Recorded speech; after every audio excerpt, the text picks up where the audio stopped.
रामधारी गुप्ता खंड का प्रतिलेखन संख्या 16। Dictation will start in 5 seconds. Get ready for it.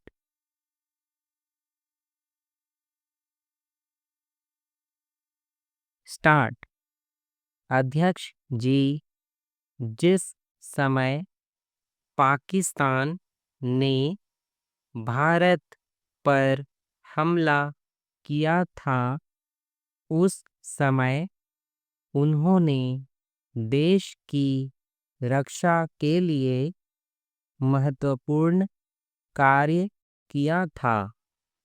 इसके साथ ही मैं मंत्री महोदय को यह भी स्मरण दिलाना चाहता हूँ कि शायद उन्होंने इस पर ध्यान नहीं दिया कि इस बार जो राष्ट्रीय पुरस्कार मिले हैं उनमें रेलवे प्रशासन को केवल 2 ही प्राप्त हुए हैं, जबकि मैं ऐसा मानता हूँ कि हमारी सेना के बाद अगर किसी ने युद्ध काल में सराहनीय कार्य किया है तो वह रेलवे प्रशासन अथवा रेलवे कर्मचारी और अधिकारी हैं। इसके लिए उनके मनोबल को बनाए रखने के लिए और उनको प्रोत्साहित करने के लिए रेल मंत्री को इस बात पर भी ध्यान रखना चाहिए और इसका प्रयास करना चाहिए कि जो भी इस तरह के प्रोत्साहन मिलें उनमें रेलवे का विशेष ध्यान रखा जाए। रेल मंत्री महोदय ने अपने वक्तव्य में भी रेलवे कर्मचारियों की प्रशंसा की है या उनको प्रोत्साहन दिलाया है, लेकिन यह प्रोत्साहन शांति काल में भी बना रहना चाहिए।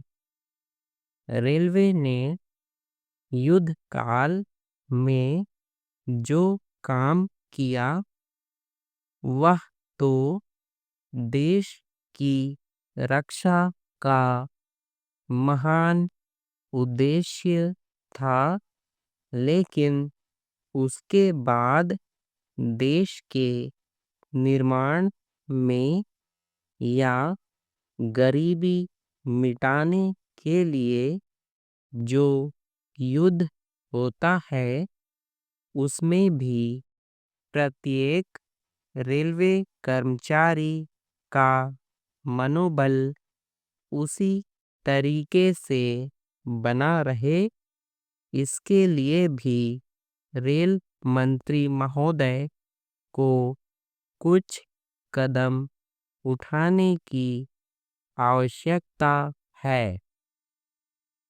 मैं ऐसा मानता हूँ कि वह किसी भी तरीके से करें, उनका तरीका कुछ भी हो, लेकिन उनको यह करना चाहिए कि जितने भी रेलवे कर्मचारी हैं, जो भी रेलवे को मुनाफा हो उसमें वह साझीदार हों।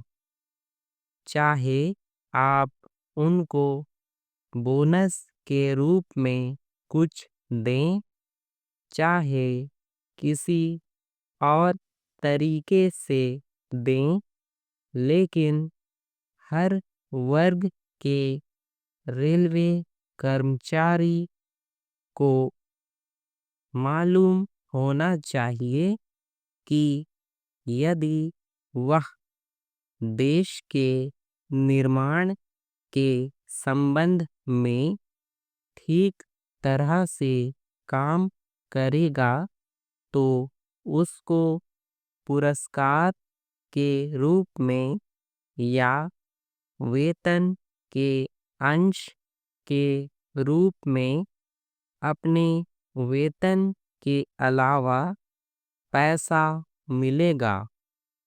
इसी प्रकार इस संबंध में मैं एक और सुझाव देना चाहता हूँ।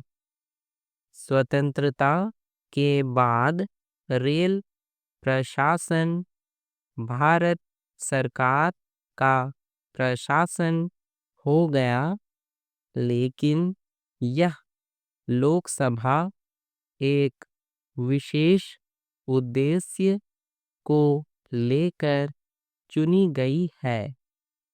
यह उस कार्यक्रम का एक नमूना ही है।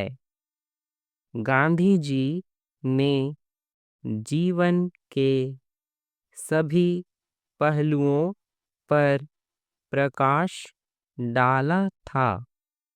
धन को वे संयम से व्यय करने के हक में थे। पूर्ण विराम।